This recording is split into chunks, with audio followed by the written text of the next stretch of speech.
on a un partenaire linguistique. Donc le partenaire linguistique pour le français, c'est la TILF.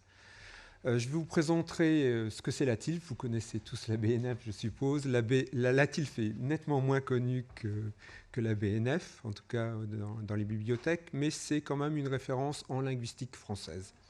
Après, j'aborderai les notions, je présenterai le corpus, les outils qu'on utilise, nous, pour ce projet. Et on fera une petite démonstration. Kevin prendra le relais et fera une démonstration en temps réel du travail qu'il a fourni pour Impact. On le fera via une connexion Internet, en espérant que d'ici tout à l'heure, ça fonctionne. Ça fonctionnait tout à l'heure. Donc la TILF, c'est l'acronyme pour Analyse et traitement informatique de la langue française. C'est une unité mixte de recherche entre le CNRS et les universités de Nancy. Il héberge aussi le Centre national de ressources textuelles. Le CNRS a un certain nombre de centres nationaux de ressources et la TILF est le Centre national de ressources pour les aspects texte et dictionnaire lexique. Il y a 5 équipes de recherche à la TILF. Les 2 équipes impliquées étaient l'équipe de linguistique historique française et romane. On voit bien l'intérêt de connaître l'histoire des mots. Et ressources et normalisation, parce qu'on va s'appuyer beaucoup sur les corpus dont on dispose à la TILF.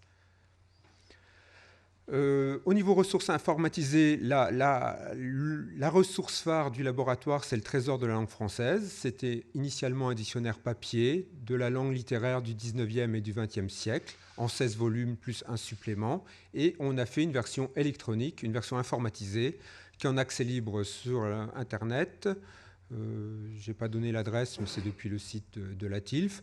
Il y a 100 000 mots avec leur histoire. Dans notre laboratoire, on a toujours cette volonté d'avoir l'histoire de la langue, de l'étymologie. Il y a 270 000 définitions et il y a 430 000 exemples. Ces exemples, on va les tirer dans la littérature française du 19e et 20e. On a un certain nombre de dictionnaires de l'Académie française qui sont disponibles. Alors je sais, on n'a pas toutes les éditions. On a la 7e, la 8e, non, 6e, 7e, 9e, je crois. Et c'est nous qui nous occupons actuellement de la version actuelle, elle est informatisée à la TILF. On travaille aussi plutôt sur le français médiéval, donc 1330-1500. On a le dictionnaire du moyen français. Et sur des dictionnaires étymologiques. On peut retrouver toutes ces ressources-là sur un portail lexical du CNRTL où on regroupe sur un portail unique sur Internet en accès libre différentes ressources informatisées, nos propres ressources, mais aussi d'autres ressources de la communauté linguistique française. On a le Téléfi avec la définition des histoires des mots, la morphologie des mots. Alors c'est une chose dont on parlera un petit peu plus tard. La morphologie, c'est intéressant. C'est de savoir que aimera, c'est un actif futur, troisième personne du singulier du verbe aimer. Ça, c'est une information linguistique dont on peut avoir besoin pour les traitements linguistiques des mots. Des synonymies, antonymies, concordances. Je vous invite à aller à l'occasion regarder ce qu'on a sur ce site. C'est très riche. Et tout est en accès libre, avec éventuellement téléchargement d'un certain nombre de ressources. Notre deuxième ressource informatisée phare, c'est Frantext. C'est 4500 références donc de textes de toutes les époques de la langue française, des serments de Strasbourg jusqu'à des textes de 2010, je pense. Je ne crois pas qu'on ait encore de textes numérisés de 2011, qui au départ étaient les sources des exemples du Trésor de la langue française. Chaque fois qu'on analysait un mot, on illustrait par un mot de littérature classique française, en classique dans le sens 19e, 20e. On est en mode texte, uniquement texte. C'est des choses qui ont été saisies dans les années 60 par des mécanographes ou maintenant par OCR. Et on a calculé notre taux d'erreur. On est à 1 erreur pour 10 000 caractères. On a un moteur de recherche performant qui permet de rechercher pas seulement par la forme, mais aussi par ce qu'on appelle le lemme. Donc le lemme, c'est l'entrée dans le dictionnaire. Le lemme pour la forme aimera, c'est aimer. Le lemme pour la forme fait, F-A-I-T, c'est faire ou fait substantif. On voit là déjà une nouvelle notion, c'est qu'il peut y avoir ambiguïté sur les formes. Bon, vous êtes confronté à ce problème-là quand vous explorez les corpus. Et notre texte, notre base de texte, c'est pas seulement du texte brut. Il peut être, on a des sous-corpus où ils sont annotés. On va mettre par exemple une étiquette morphologique. On va dire que ce mot-là, c'est un verbe, ce mot-là, c'est un adjectif, ce mot-là, c'est un substantif. Donc on voit que nous, on ne se situe pas au niveau de la simple OCR, sortie d'OCR, on enrichit les textes avec des informations linguistiques. Et toutes ces ressources que je viens de vous présenter, on s'est appuyé dessus pour construire le lexique pour impact. Bien sûr, notre base Frontex, elle respecte les droits. La TILF, le CNRS, a signé un accord avec le syndicat national de l'édition. On ne numérise pas un texte de 2010 sans l'accord de l'éditeur. Simplement, la contrainte, c'est qu'on offre un contexte limité. On n'a pas de plein texte, de pleine page. Et on s'adresse essentiellement, il y a des abonnés, ce sont des enseignants, des chercheurs, universitaires, bibliothèques. Ce ne sont pas les particuliers. On nous impose de connaître nos abonnés et qu'ils soient dans ce métier. Et grâce à ça, on a quelque chose qui en est accessible, accès sur Internet sans procès des éditeurs.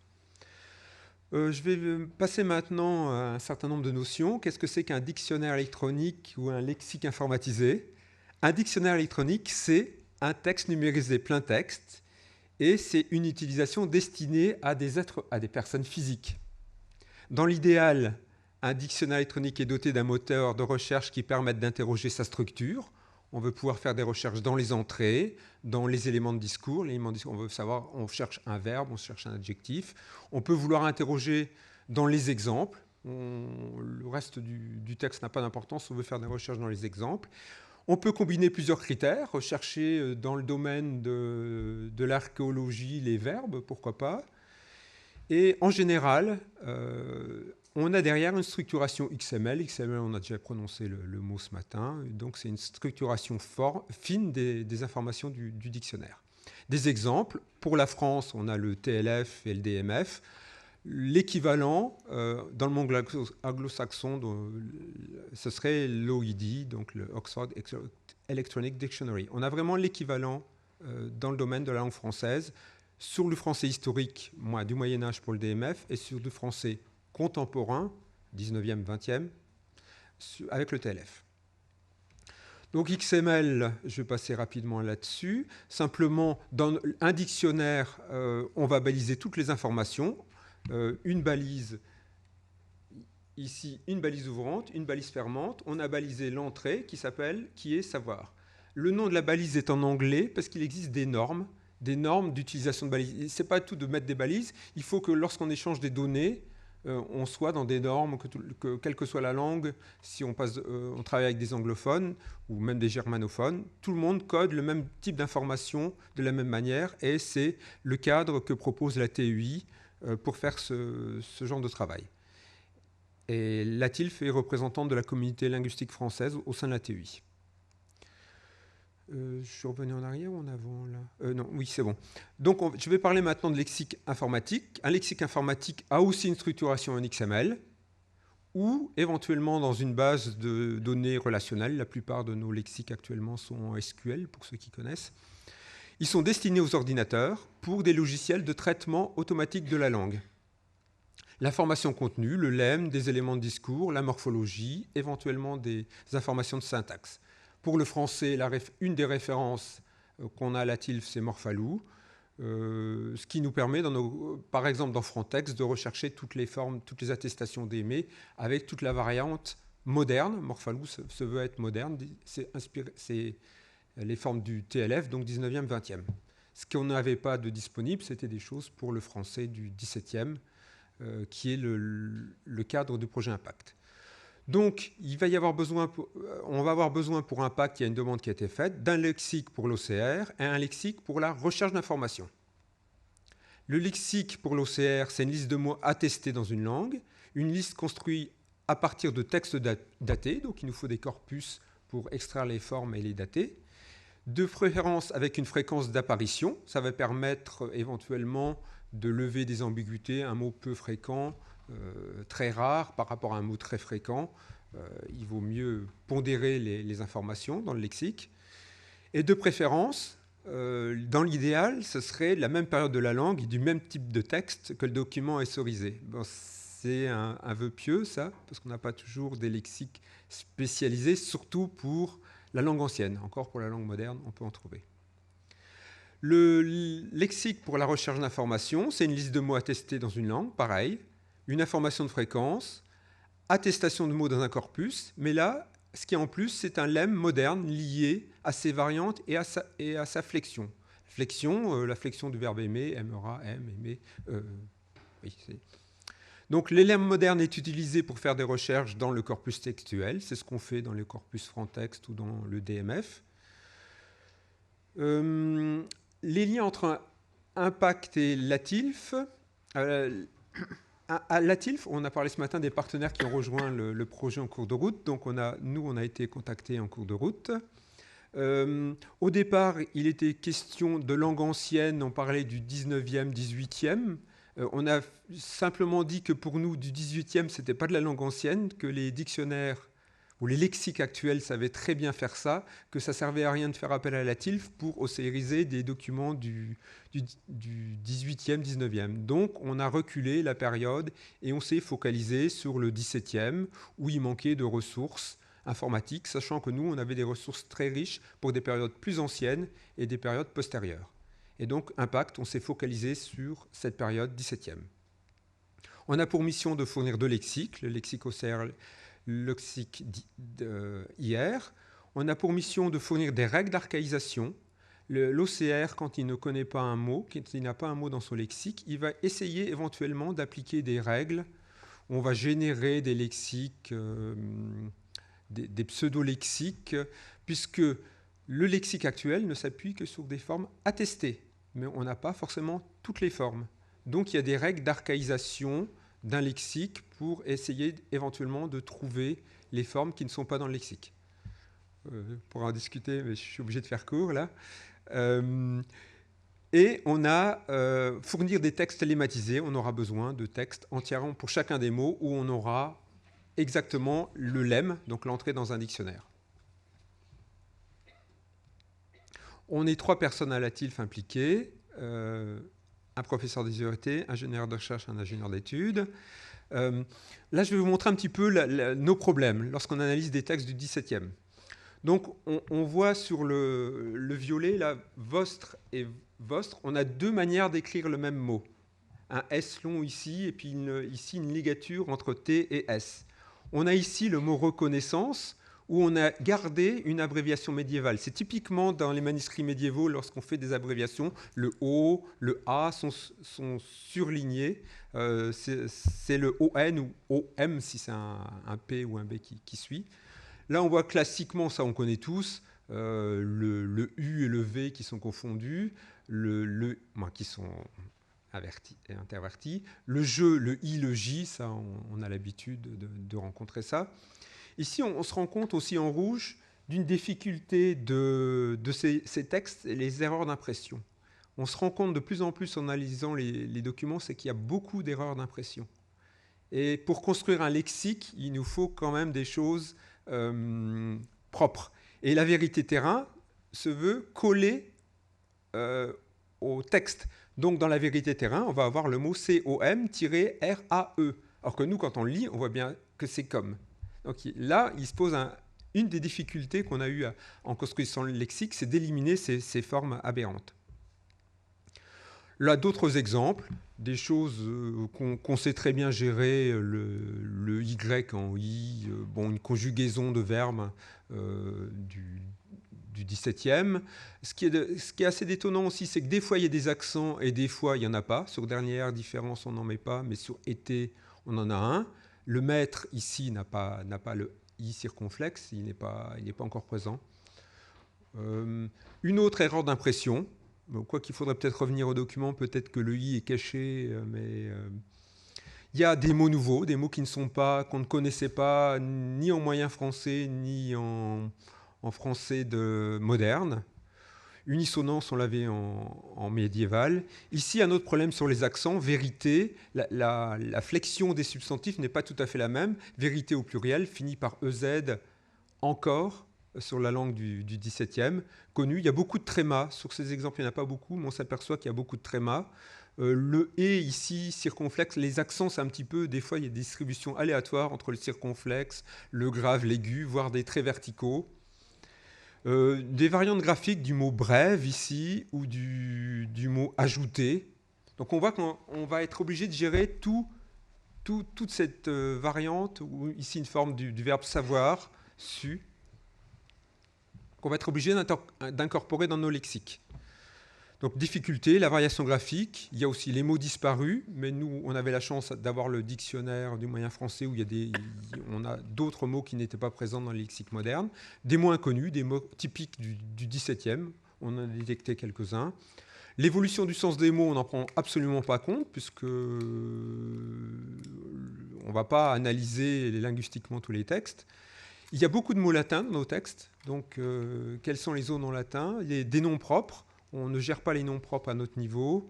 Des erreurs d'impression, énormes, beaucoup plus d'erreurs d'impression qu'on imaginait au départ.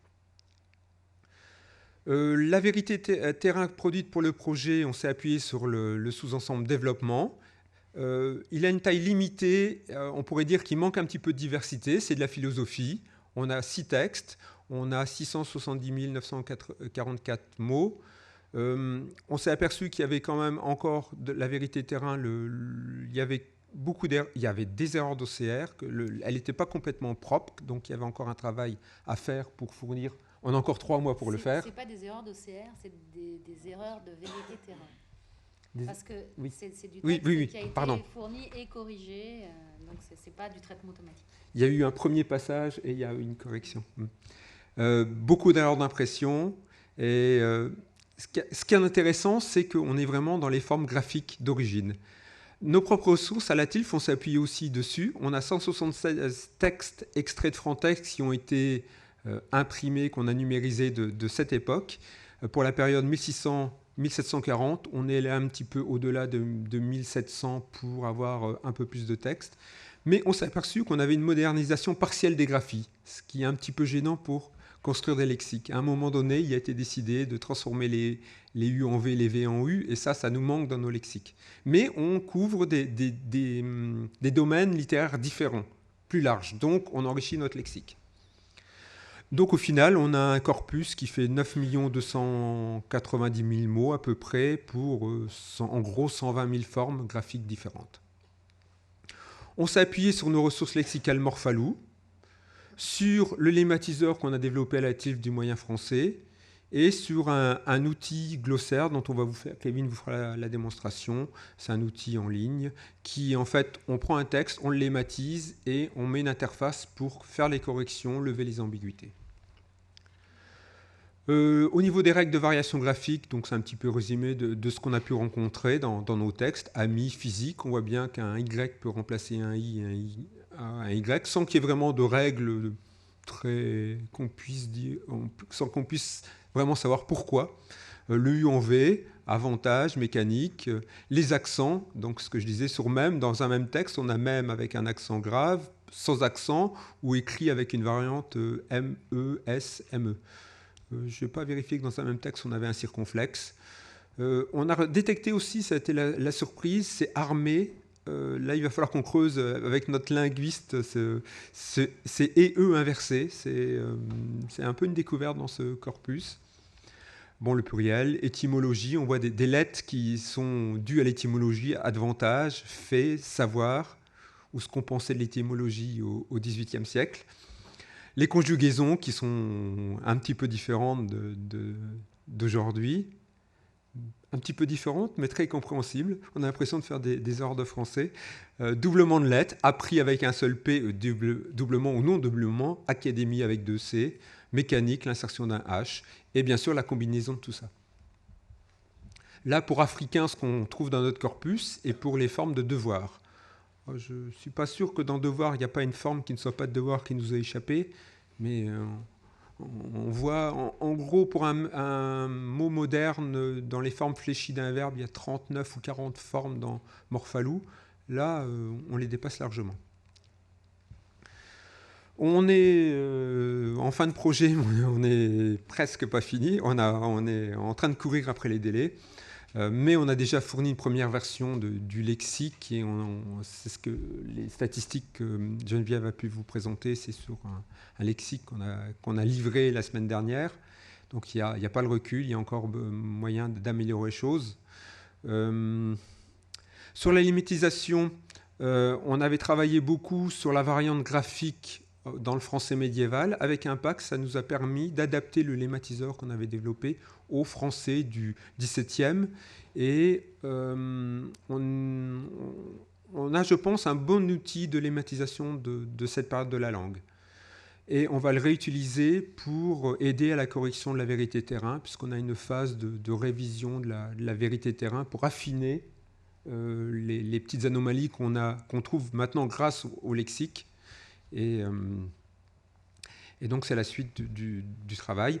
Et au niveau de la diffusion des résultats, alors là, ça va être aussi un peu dépendant du centre de compétences.